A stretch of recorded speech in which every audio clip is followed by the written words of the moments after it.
Supreme court ప్రధాన న్యాయమూర్తి గవాయ్ గారి మీద సనాతన ధర్మం పేరుతో రాకేష్ కిషోర్ అనే ఒక సనాతన ధర్మ ఉన్మాది సుప్రీంకోర్టు ప్రధాన న్యాయమూర్తి గవాయ్ గారి మీద చెప్పుతోని దాడి చేయడం జరిగింది. సుప్రీంకోర్టు మీద దాడి అంటే భారత రాజ్యాంగం మీద దాడి, సుప్రీంకోర్టు మీద దాడి అంటే దేశ ప్రజల మీద దాడి. కాబట్టి ఉస్మానియా యూనివర్సిటీ విద్యార్థులుగా ఈ యొక్క దాడిని మేము తీవ్రంగా ఖండిస్తున్నాం. రాకేష్ కిషోర్ మాట్లాడుతూ నాకు రాత్రి విష్ణుమూర్తి కళలో వచ్చి గవాయ్ గారిని కొట్టుమని చెప్తానని చెప్పి రాకేష్ కిషోర్ మాట్లాడుతుండు.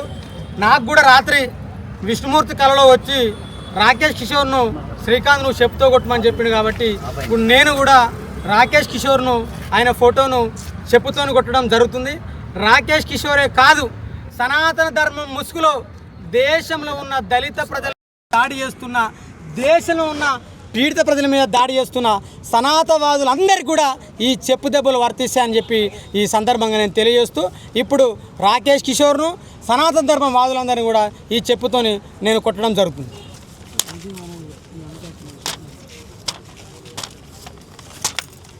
అంటే ఇప్పుడు మీరు చెప్పులతో కొట్టడం ఇంతవరకు అయితే నేను ఈయనను చెప్పుతోని కొట్టకపోయేవాడిని. నాకు నైట్ విష్ణుమూర్తి కళలోకి వచ్చి ఈయన కొట్టమని చెప్పిండు కాబట్టి నేను చెప్పుతోని కొట్టడం జరుగుతుంది. మాకు కూడా విష్ణుమూర్తి వచ్చాడు.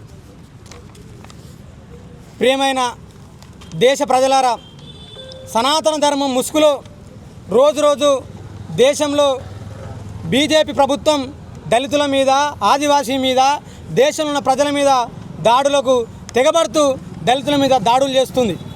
నేను ఈ మధ్య ఆర్టికల్ చదివిన, దేశంలో హత్య క్రైమ్ దళితుల మీద ఏ రాష్ట్రంలో జరుగుతుందంటే బీజేపీ పాలిత రాష్ట్రమైన ఉత్తరప్రదేశ్ దేశంలో టాప్ ఉంది. అక్కడ బీజేపీ పరిపాలన చేస్తుంది. అక్కడ యోగి ఆదిత్యనాథ్ బీజేపీ పరిపాలన చేసిన రాష్ట్రాలల్లో ఎక్కువ దళితుల మీద దాడులు జరుగుతున్నాయి. మీరు సనాతనవాదం ముసుగులో దళితుల మీద దాడులు చేస్తున్నారు కదా, మీరు చెప్పుతోని సుప్రీంకోర్టు ప్రధాన న్యాయమూర్తి గవాయిని కొట్టిరు కదా. నేను ఒక సందర్భం తెలియజేస్తా. ఈ దేశంలో దళితులకు వ్యతిరేకంగా మీరు తీర్పులు ఇచ్చారు కదా, మరి ఒకవేళ దళితులు చెప్పులతో కొట్టాలంటే సుప్రీంకోర్టు నిండిపోతుంది, హైకోర్టు నిండిపోతుంది. ఈ దేశంలో ఉన్న కోట్లన్నీ దళితుల చెప్పులతో నిండిపోతాయి. మీ ఇంట్లో గుమ్మాలకు కూడా దళితుల చెప్పుల దండలు ఉంటాయి. కానీ మేము ఎక్కడ కూడా కొట్టలే. మేము భారత రాజ్యాంగాన్ని, దేశాన్ని ప్రేమించిన వాళ్ళగా మేము దాడి చేయలే. మీరు సనాతన ధర్మం ముసుగులో దాడి చేసి ఇప్పుడు కాదు, 1968 తమిళనాడులో దాడి చేశారు. దాదాపు 40 మంది దళితులను సజీవ దహనం చేశారు. కారంచేడు, చుండూరు, నీరుకొండ, మొన్న ఉత్తరప్రదేశ్లో ఎన్నో సంఘటనలు విపరీతంగా జరుగుతున్నాయి. హత్రా సంఘటన కూడా జరిగింది.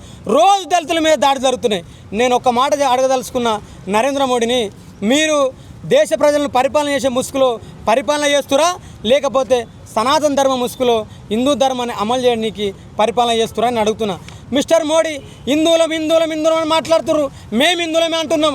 మరి ఈ దేశం మీద మాదా మీరు చెప్పాలి. ఈ దేశం మాదే అయితే మరి మా మీద మీరు ఎందుకు దాడులు చేస్తుర్రు? మాకు విద్యను ఎందుకు అందిస్తలేరు? మా సంపదను ఎందుకు మీరు దోచుకుంటారు? మమ్మల్ని గుళ్ళోకి ఎందుకు రాణిస్తలేరు? బల్లోకి ఎందుకు రాణిస్తలేరు? కనీసం మమ్మల్ని మనిషిగా లెక్క మీరు ఎందుకు చూస్తలేరు? మరి ఇన్ని సంవత్సరాలు మమ్మల్ని మనిషిగా చూడలే కదా, మమ్మల్ని మీ పాలకులందరినీ మేము ఉరిపెట్టాలా? మరి ఉరి తీయాలా చెప్పు? మాకు ఈ నేల మీద పుడితే మాకు భూమి ఎందుకు లేదు? మేము ఒకవేళ మీ అమ్మాయిలను ప్రేమించినా మమ్మల్ని చంపుతారు, మీ వాళ్ళు మమ్మల్ని ప్రేమించినా మమ్మల్ని చంపుతారు. ఇంకా ఎన్ని సంవత్సరాలు మనిషిగా చూడని సమాజం కోసం మీరు పోరాటం చేస్తారు? మిస్టర్ మోడీ చెప్పాలి.